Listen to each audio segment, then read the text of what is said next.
TV. My name is Keith. I'm Raymond. And we're here with Kevin Ryan, who is the owner, operator, creator of R&D Brewing here in Savannah, Georgia.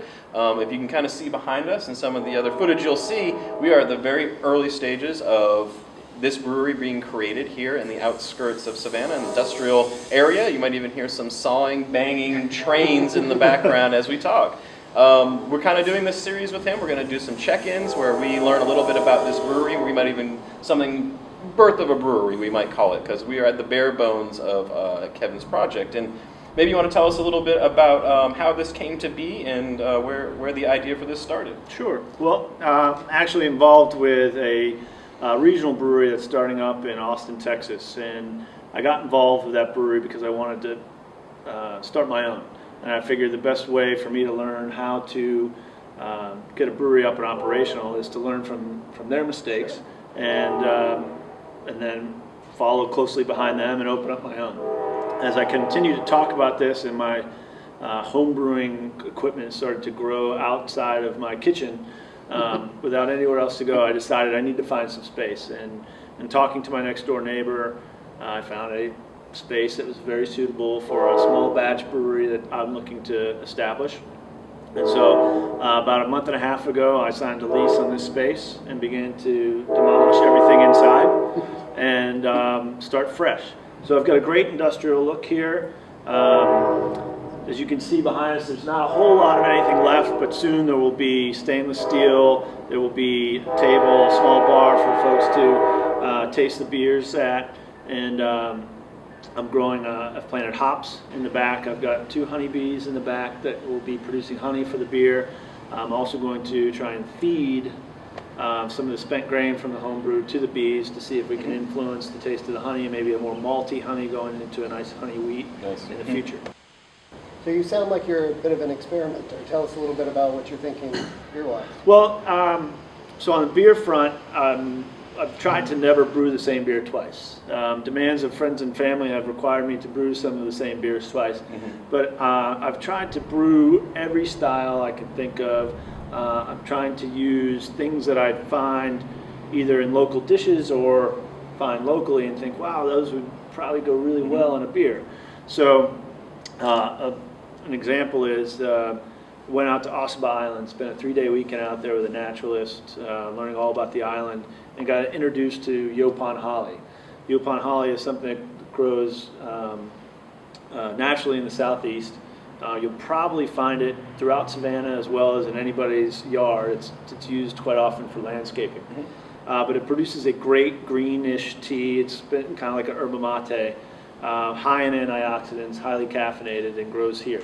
So I planted a bush in my backyard, and I made what I call Ossabaw ale, which is a light, very light pale ale infused with the Yopon holly tea leaves and then a little bit of agave nectar in it. So instead of dry hopping, I take the tea leaves and dry infuse it to get that little bit of kind of a tea taste at the end of your beer. And you were telling me earlier off camera about your desire to do some collaborations with local chefs and restaurants and local artists for labels. Can you tell us some of your ideas about that? Yeah, well, you know, I am not a chef at heart, and so I do cook a lot at home, but I generally follow recipes. So I'd like to work with local chefs to create a collaborative beer that has some influences from the things that they cook. Maybe it has something to do with their specials. So if in the month of May, let's say, Gouda cheese is the thing that they're going to be using in all their specials. Well, let's make a beer that goes well with Gouda cheese or has some accents of that to pair well with that dish. It sounds like you've got a good background business-wise and experimentation-wise with the beer. Tell us a little bit about just your startup process. What those problems, how did you avoid them, and what were they? Well, I've really been focused on reading as much as I can. Google, YouTube, those avenues help quite a bit. But I've read 3 brewery operation manuals. I bought, there's a guy in Colorado, there's a Colorado Boy Brewing Company. He has a book on how to get a brewery started for less than $100,000. So it's really helpful to gain all of that experience from those different resources because everybody's got a different way of doing things. When working with Service Brewing, that's launching in Austin, Texas, I learned a lot about the legal filings, the city, state, federal, TTB type paperwork that needs to be filled out, as well as what type of zoning needs to be in place. And do you need to get the zoning before you can get a license? And I can't apply for a license before I get an address that has, So people run into a lot of delays from not getting things done in the proper order or understanding what you can do in parallel.